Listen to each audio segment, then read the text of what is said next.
ស្ត្រីម្នាក់បានដកកាំបិតសម្រាប់ជួបប្រវែង18សង់ទីម៉ែត្រចេញមកដោយគ្មានស្ទាក់ស្ទើរអ្វីបន្តិចសោះនាងបានអូសវាទៅលើពោះរបស់ស្ត្រីមានផ្ទៃពោះយ៉ាងសាហាវមុខកាំបិតបានកាត់ស្បែកនាងបានយកទារកចេញពីពោះដោយដៃទេឈាមបានបាញ់ពេញមុខរបស់នាងនៅក្នុងភ្នែករបស់ជានីទាំងគូនោះពោពេញទៅដោយការស្អប់យ៉ាងខ្លាំងថែមទាំងលាក់បាំងនៅអារម្មណ៍ពេញចិត្តនិងរីករាយដ៏ចម្លែកមួយនេះជាលើកទី1ហើយដែលនាងសម្លាប់មនុស្សចុងម្រាមដៃរបស់នាងញ័រមិនឈប់នាងក៏ប្រញាប់ប្រញ័រដាក់ទារកចូលក្នុងកាបូបស្ពាយហើយរត់ត្រឡប់ទៅផ្ទះវិញយ៉ាងលឿនប៉ុន្តែពេលនាងទាញរត់កាបូបទារកនៅក្នុងដៃរបស់នាងបានស្លាប់បាត់ទៅហើយយ៉ាងណាក៏ដោយនាងនៅតែមិនហ៊ានចាត់ការសុបនោះទេគ្រាន់តែយកថង់ផ្លាស្ទិកមករុំជាច្រើនជាន់ហើយលួចញាត់ចូលក្នុងទូទឹកកកផ្នែកកកគ្មាននរណាម្នាក់នឹកស្មានដល់ឡើយត្រឹមតែមួយថ្ងៃក្រោយមកស្ត្រីចិត្តខ្មៅម្នាក់នេះក៏រកបានជនរងគ្រោះថ្មីទៀតនាងបានលួងលោមស្ត្រីមានផ្ទៃពោះម្នាក់ទៅផ្សារទំនើបដែលគេបោះបង់ចោលពេលនាងធ្វេសប្រហែសនាងក៏ប្រើថ្នាំសណ្ដំពីក្រោយខ្នងអូសរាងកាយដែលសន្លប់បាត់ស្មារតីចូលទៅក្នុងជណ្ដើរដែលគេបោះបង់ចោលលើកនេះនាងពាក់ស្រោមដៃគ្មានមេរោគយ៉ាងប៉ិនប្រសប់រៀបចំឧបករណ៍ប្រព្រឹត្តបទឧក្រិដ្ឋបានយ៉ាងល្អចលនារបស់នាងរហ័សរហួនមិនដូចអ្នកទើបតែប្រព្រឹត្តបទឧក្រិដ្ឋលើកដំបូងឡើយអ្វីបានត្រៀមរួចរាល់ហើយនាងក៏ចាប់ហែកសម្លៀកបំពាក់ស្ត្រីមានផ្ទៃពោះនោះចេញយកកាំបិតវះកាត់មកវះពោះគេយ៉ាងប្រុងប្រយ័ត្នហើយយកទារកក្នុងផ្ទៃចេញបានដោយជោគជ័យ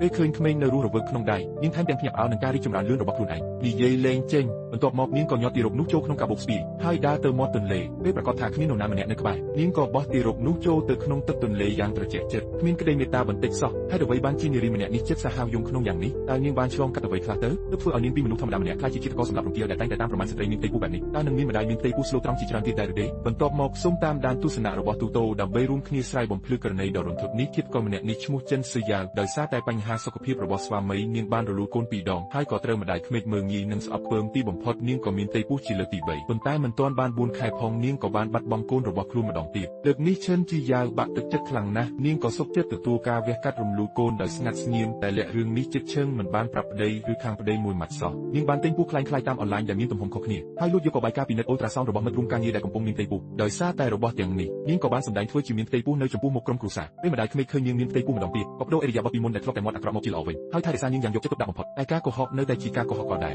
ដោយឃើញការបរិច្ឆេទសម្រាលកាន់តែខិតជិតមកដល់ឈឹងជីយ៉ាវដែលគ្មានកូនក្នុងពោះសោះនោះក៏បានបង្វែរក្រសែភ្នែកអាក្រក់របស់ខ្លួនទៅរកទីរកក្នុងផ្ទៃរបស់ស្ត្រីមានផ្ទៃពោះផ្សេងទៀតដើម្បីបង្កើតឱកាសប្រព្រឹត្តបទឧក្រិដ្ឋនាងតែងតែអញ្ជើញម្ដាយដែលមានផ្ទៃពោះដែលស្គាល់គ្នាមកលេងផ្ទះជាញឹកញាប់ទៅថ្ងៃមួយគាត់កំពុងត្រៀមយកទឹកដោះគោលាគ្រឿងផ្សំទៅជូនភ្ញៀវពោះខ្លែងខ្លាយដែលលាក់ក្នុងអាវក៏ធ្លាក់ចុះមកឈួរនៅនឹងដីសំណាងល្អភ្ញៀវក្នុងបន្ទប់ទទួលភ្ញៀវមិនបានចាប់អារម្មណ៍អ្វីទេគាត់ក៏ប្រញាប់ញាត់ពោះខ្លែងខ្លាយនោះចូលទៅវិញធ្វើពុតជាស្ងប់ស្ងាត់ហើយបន្តរៀបចំទឹកដោះគោទៀតមិនបានធ្វើឲ្យល្បិចបោកប្រាស់ដែលរៀបចំយ៉ាងល្អិតល្អន់នេះបែកធ្លាយនៅនឹងកន្លែងទេប៉ុន្តែស្រាប់តែម្ដាយពោះធំរូបនេះបានទទួលទូរស័ព្ទពីប្តីរបស់នាងក៏ប្រញាប់ក្រោកឡើងលាត្រឡប់ទៅវិញមិនយូរប៉ុន្មានលោកអង្គបាទូពីក្រុមអង្គបាព្រំទុនបានឡើងមកទទួលប្រពន្ធទៅផ្ទះឆ្លៀតយកប្រដាប់ក្មេងលេងដែលជាងជីយ៉ាវឲ្យក្មេងទៅជាមួយតែបែរជាធ្វើឲ្យកាបូបស្ពីដែលគាត់ដាក់នៅមាត់ទ្វារធ្លាក់ទៅវិញគ្មាននរណាម្នាក់នឹកស្មានដល់ទេការធ្លាក់ដៃដោយចៃដន្យលើកនេះបែរជាខ្លាចជាគន្លឹះសំខាន់សម្រាប់ប៉ូលីសក្នុងការបំបែកសំណុំរឿងឃាតកម្មសម្រាប់រំពាលនេះនៅពេលក្រោយមិនយូរប៉ុន្មានម្ដាយក្មេងក៏មកដល់ផ្ទះយកស្តេកមកឲ្យនាងខ្លាចក្រែងគេរកឃើញសពទារកក្នុងទូទឹកកកឈិនជីយ៉ាវក៏ប្រញាប់រារាំងម្ដាយក្មេងមិនឲ្យចូលផ្ទះបាយហើយរុញច្រានគាត់ចេញទៅវិញពេលបិទទ្វារផ្ទះភ្លាមនាងក៏ភ័យបែកញើសជោគខ្លួនសពនេះមិនអាចទុកទៀតបានទេយប់នោះនាងក៏ប្រញាប់យកសពទារករបស់គូហៅ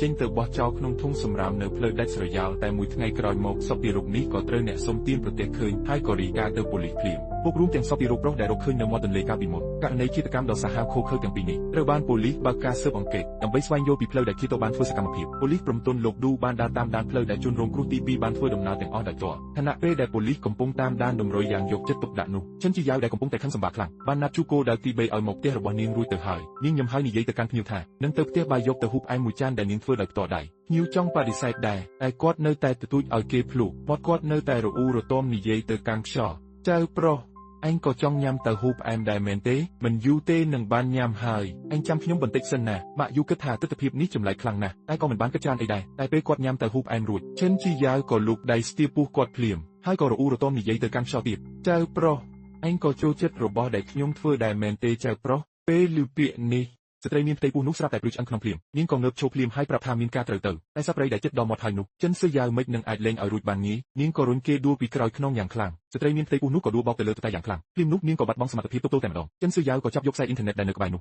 ហើយរឹតក៏របស់នាងយ៉ាងណែនត្រឹមតែប៉ុន្មានវិនាទីប៉ុណ្ណោះស្ត្រីមានផ្ទៃពោះនោះក៏ដាច់ខ្យល់ស្លាប់តែម្ដងនាងក៏យកឧបករណ៍សម្រាប់ធ្វើសកម្មភាពដែលបានត្រៀមទុកជាមុនមកមាត់របស់នាងក៏អ៊ូតមិនឈប់ថាទីបំផុតនឹងបានជួបកូនប្រុសហើយនាងក៏លើកកាំបិតអាទៅលើពោះរបស់ស្ត្រីមានផ្ទៃពោះនោះនៅពេលនោះហើយស្រាប់តែសំឡេងគោះទ្វារពីខាងក្រៅប្តីរបស់នាងដែលទៅបំពេញការងារបានត្រឡប់មកវិញមុនកំណត់ប្តីក៏បើកទ្វារចូលផ្ទះឃើញតែឈិនជីយ៉ាវដួលនៅលើឥដ្ឋនិងស្ត្រីម្នាក់ដែលស្លាប់យ៉ាងអណោចអាធំនៅក្បែរនោះគាត់ភ័យស្លន់ស្លោអស់ស្មារតីភ្លាមក្នុងពេលជាមួយគ្នានោះប៉ូលីសក៏បានរក កឃើញពីកាមេរ៉ាសុវត្ថិភាពថាជនសង្ស័យដែលតាមដានជនរងគ្រោះទី2និងអ្នកដែលបោះសាកសពចោលនៅមាត់ទន្លេគឺជាមនុស្សតែមួយលោកមេក្រុមទូក៏បានទទួលទូរស័ព្ទពីភរិយារបស់គាត់ដែលបាននិយាយដោយចៃដន្យថានាងបានជួបមនុស្សម្នាក់នៅមន្ទីរពេទ្យជាមនុស្សគួរឲ្យសង្ស័យដែលគេសង្ស័យថាជាឃាតករសម្រាប់ស្ត្រីមានផ្ទៃពោះជាបន្តបន្ទាប់លោកមេក្រុមទូដែលបានទទួលដំណឹងនេះក៏បានដឹកនាំក្រុមទៅមន្ទីរពេទ្យភ្លាមគាត់បានមើលជនសង្ស័យក្នុងកាមេរ៉ាសុវត្ថិភាពម្ដងហើយម្ដងទៀតគ្រឿងព្យួរនៅលើកាបូបស្ពាយរបស់ជននោះធ្វើឲ្យគាត់ភ្ញាក់ផ្អើលយ៉ាងខ្លាំងភ្លាមគ្រឿងព្យួរនេះគាត់ធ្លាប់ឃើញវានៅលើកាបូបរបស់ចិនជីយ៉ាវគឺថ្ងៃនោះឯងគាត់ទៅផ្ទះចិនជីយ៉ាវដើម្បីទៅទទួលប្រពន្ធពេលដែលគាត់ធ្វើឲ្យកាបូបធ្លាក់គាត់បានឃើញគ្រឿងព្យួរតែមួយគត់នេះយ៉ាងច្បាស់ប្រធានក្រុមទូក៏ដឹកនាំក្រុមទៅមន្ទីរពេទ្យដែលចិនជីយ៉ាវនៅភ្លាមចំណែកអែមខាងទៀតគ្រូពេទ្យទើបតែពិនិត្យចិនជីយ៉ាវរួចហើយទីបំផុតក៏លាតត្រដាងការកុហករបស់នាង